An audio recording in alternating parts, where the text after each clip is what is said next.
দেখুন কত সফট হয়েছে, একদম হাতের মুঠোই কিন্তু চলে আসছে, আবার কিন্তু স্বাভাবিক হয়ে যাচ্ছে। এত নরম সফট, এরকম একটা রুটি বা পরোটা খেতে কার না ভালো লাগে। আসসালামু আলাইকুম। সহজ আরেকটা রেসিপি নিয়ে হাজির হয়েছি। আজকে কলার রুটি বা পরোটা দেখাবো বানিয়ে। আমার দুটো কলা ছিল, কলা দুটো খুব বেশি পেকে গিয়েছিল, শেষের দিকে আর দেখে খেতে ইচ্ছে করছিল না, তাই আমি একটু বানিয়ে ফেললাম। এটা দিয়ে পরোটা আর রুটি দুটোই বানিয়েছি আমি। খোসাগুলো ছাড়িয়ে নিয়ে আমি এটা ব্লেন্ডারে একটু পানি দিয়ে কিন্তু ভালো করে ম্যাশ করে নিলাম। পুরো ব্যাটারটা কিন্তু আমি ব্লেন্ডারেই নিব গুলিয়ে সুন্দর করে। আমি এখন এখানে এক চামচ করে ময়দা দিব আর একটু করে মিক্সড করে নিব। এইভাবে আমি আমার এই চামচ পরিমাণ আমি 6 থেকে 7 চামচ দিয়েছি। দিয়ে আমার এখানেই কিন্তু আমার সুন্দর মিক্সড হয়ে গিয়েছে। খুবই ভালো লেগেছে যে আমার একটু কষ্টটা কম হলো আর ব্লেন্ডারে সব কিছু মিক্সড হয়ে গেল। আমি একটু চামচের সাহায্যে কিন্তু তুলে দেখছিলাম যে ঠিক আছে কিনা ব্যাটারটা। এখন একটু ঢেলে দেখাচ্ছি, ঠিক এমন হয়েছে। এখন আমি ফ্রাই প্যানটা বসিয়ে একটা টিস্যুর সাহায্যে তেল দিয়ে এটা ভালো করে মুছে নিলাম।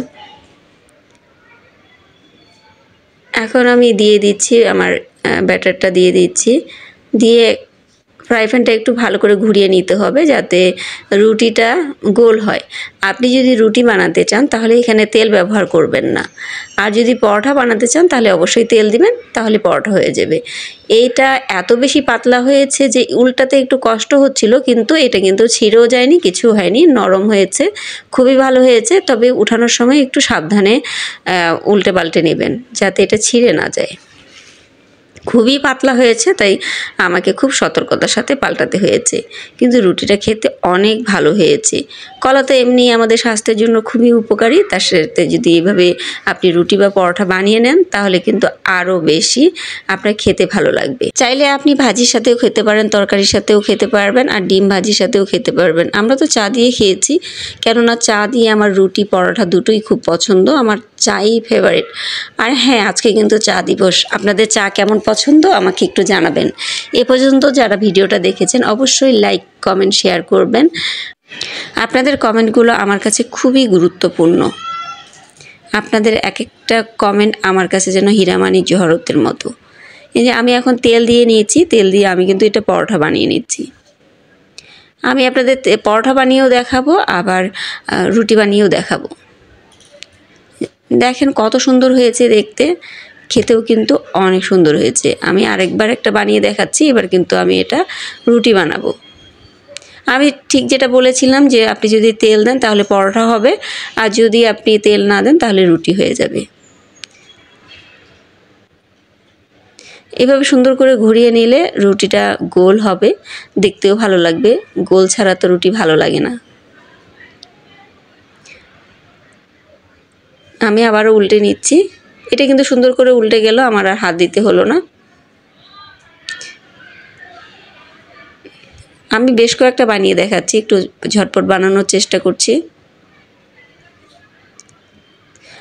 আপনারা এইখানে জালটা একটু বাড়িয়ে নেওয়ার চেষ্টা করবেন। আমার আসলে এই ফ্রাই প্যানে তৈরি করাতে একটু ঝামেলা হয়েছিল। যদি কড়াই না হয় আমার যদি শুধু রুটি বানার যেটা ফ্রাই প্যান থাকে সেটাতে বানাতাম তাহলে বেশি ভালো হতো। কড়াই টাইপেরটাতে আমার একটু অসুবিধাই হয়েছিল বানাতে। আমি আরও কয়েকটা বানিয়ে দেখাচ্ছি। আমার প্রত্যেকটা রুটি কিন্তু খুব গোল হয়েছে আর দেখতেও ভালো হয়েছে।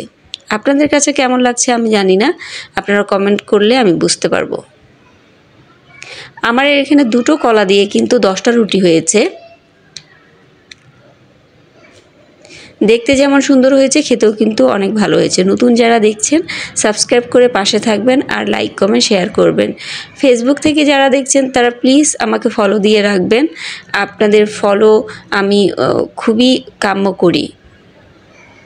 আবারও একটু দেখিয়ে দিচ্ছি কত সুন্দর নরম হয়েছে। আপনারা বানিয়ে খাবেন আর কেমন লেগেছে অবশ্যই কমেন্ট করবেন। আমি আপনাদের কমেন্টের অপেক্ষায় থাকলাম।